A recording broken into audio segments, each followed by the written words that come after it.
আল্লাহ এত সুন্দর কইরা মানুষ বানাইলো, আপনার চেহারা এক, আপনার চেহারা আর এক রকম, আমার চেহারা একরকম, বদরুল আলম সিদ্দিকী সাহেবের চেহারা আর এক রকম, আমার বাজানের চেহারা একরকম, সামনে বসা যারা তাদের চেহারা ভিন্ন রকম। দেখেন কেউ সাথে কেউ মিলে না। আল্লাহকে আমি যেইভাবে ইচ্ছা সেইভাবে মানুষ বানাইলাম। কারিগর কে? আল্লাহ। এখন আল্লাহ ডাক দেয়া কয়,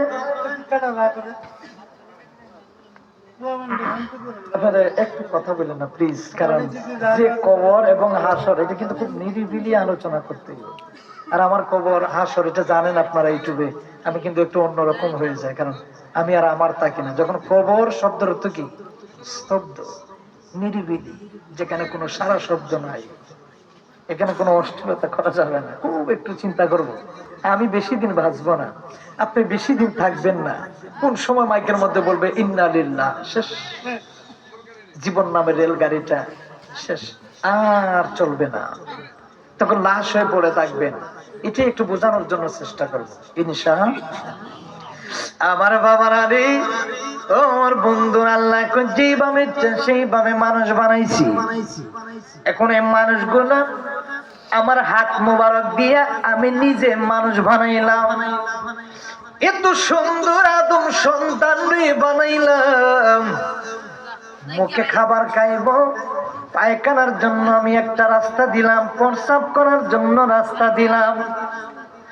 আল্লাহ এত সুন্দর করে মানুষ বানাইলেন,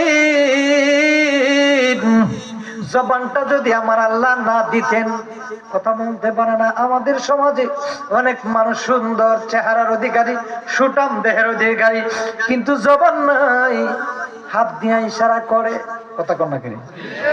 কিন্তু দেখেন তো আপনারা, আমার আল্লাহ কত সুন্দর ভাবে জবান দিয়েছে। আমি কথা বলতেছি মাইকের সামনে, আপনিও সুবহানাল্লাহ বলেন, আলহামদুলিল্লাহ বললেন।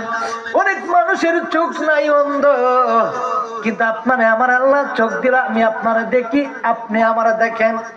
গুড়ির থেকে আলোচনাটার ধরার উদ্দেশ্য হইল যে আল্লাহ আমার কোনো কিছুর অভাব রাখে নাই, আমি কেন নামাজ ছাড়বো, কথা কোন ঠিক কিনা? আমি কেন নামাজ ছাড়বো? ও বন্ধুরে, গভীর মনোযোগ।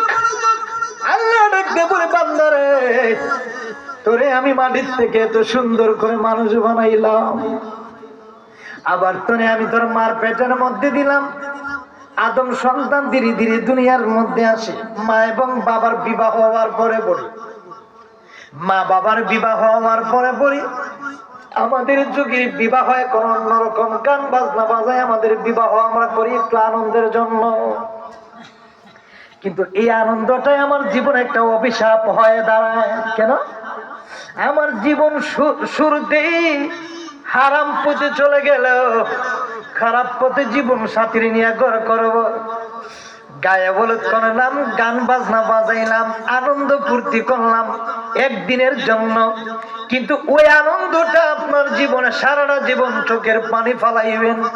কারণ আপনি চিন্তা করবেন, যেদিন আমার শুভ বিবাহ ওই দিন থেকে আমি যেন সুন্নতে নবীর তরিকা অনুযায়ী একটা সুন্নতি অনুষ্ঠান দিয়া আমি যারা বিবাহ করব, তার বাসর ঘরে রাত্রে একখান কোরআন শরীফ হাতে তুইলা দিব। নেককার সন্তান হইলে, নেককার ছেলে হইলে নেককার স্ত্রী ভাবে, সুবহানাল্লাহ কোন নাকি? লটর ফটর টমটম সমটম হইলে টমটমই পাইব, কথা কোন নাকি? ঠিক কিনা? যেমন কর্ম তেমন ফল। আমার কর্ম যদি ভালো না হয়, ফল আমার ভালো হবে না, আশা করা যাবে না।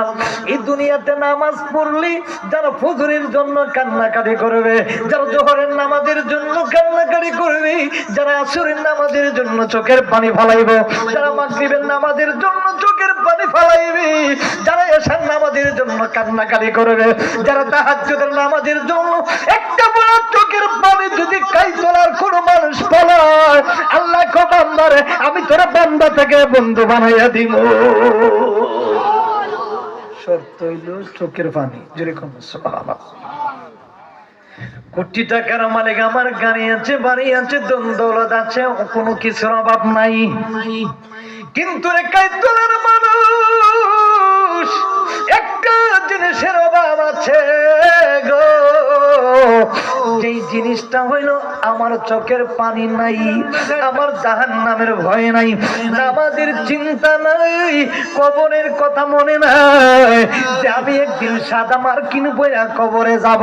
আল্লাহ যে কইছে মাটি দিয়ে মানুষ বানাইলাম, আবার ঠিক তোমার মাটির ভিতরে ঢুকাইয়া দিমু, আবার মাটির ভিতরে ঢুকানোর পরে পরে তোমার কোন ফায়ে কোন বলে জিন্দা করবো, আবার জিন্দা করে তোমার একটা জায়গা বানাইয়া দিমু, যেই জায়গার নাম হবে হাসরের ময়দান।